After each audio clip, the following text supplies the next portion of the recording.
Bonjour Florent, Bonjour. merci d'être avec nous ce matin suite au Partner Day Koya. On va commencer, je vais te laisser te présenter et présenter un petit peu le groupe Acton. D'accord. Donc moi je suis Florent Vidal, donc je suis le directeur des activités GTA chez Acton. Donc Acton, on a un cabinet de transformation digitale, voilà, en tout ce qui est projet RH, SIRH, Change. Donc on accompagne les clients aussi bien de l'amont dès leur réflexion jusqu'au, on va dire, déploiement opérationnel, voire aussi sur certaines activités, on fait de l'intégration et de la maintenance. Voilà. Ce matin, vous avez pu assister à une restitution de l'étude qui a été menée par Pierre Audouin Consultant justement sur la température, l'usage, les attentes des entreprises privées sur la gestion des temps et des activités. Il y a eu des conclusions assez structurantes, on en parlait tout à l'heure, qui pouvaient être liées à des projets qu'on pouvait avoir aujourd'hui en commun.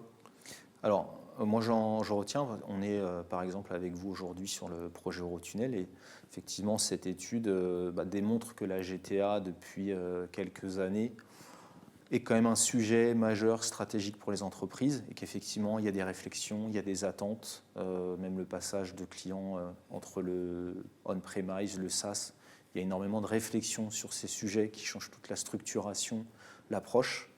Donc, en tout cas pour nous, c'est porteur parce qu'en fait, on sait qu'il y a un business à venir. On échangeait aussi, alors après plutôt dans les questions-réponses sur un parc existant. Donc pour nous, à Acton, avec nos activités, c'est comment on peut vous accompagner et continuer à travailler ensemble pour travailler et on va dire faire migrer ce parc existant. Plus sujet aussi un petit peu, on va dire, changeant dans le marché de la GTA qui a été évoqué, où historiquement, tous les éditeurs sont éditeurs et intégrateurs. Et c'est vrai qu'il y a un positionnement de Koya qui est assez nouveau et donc qui amène des réflexions pour des cabinets comme le nôtre. Effectivement, Koya, son objectif, c'est d'être recentré sur le métier d'éditeur pour finalement apporter la meilleure valeur aux utilisateurs finaux et aux entreprises. Ce qui t'a le plus marqué, toi, dans l'étude, justement, tu parlais du taux d'équipement on-premise, des évolutions un petit peu structurantes, migration du on-premise vers du SaaS. C'était quoi vraiment ce qui a pu te marquer toi personnellement et peut-être Acton? Ce qui marque, c'est plutôt le taux d'équipement. Et ce qu'on sait également, c'est que sur ce marché, il y a aussi d'autres études qui démontrent que finalement le taux d'équipement des entreprises au niveau de la gestion des temps est encore assez faible et que c'est un marché qui est encore porteur. Vous voyez avec les équipes Acton justement finalement accompagner les clients d'aujourd'hui ou de demain sur ces problématiques?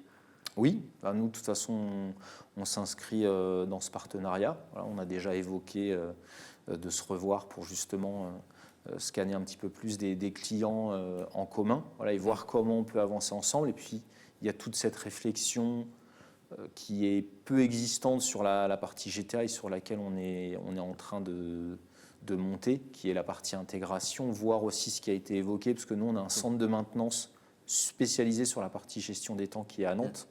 Donc il y a aussi toute cette réflexion de se dire intégration puis TMA qui va nous intéresser dans les années à venir. Oui, donc c'est vraiment cette continuité qui va amener de la valeur finalement à l'ensemble de la chaîne, que ce soit le client ou ses utilisateurs, collaborateurs, pour avoir la meilleure satisfaction possible des outils de GTA. Exactement.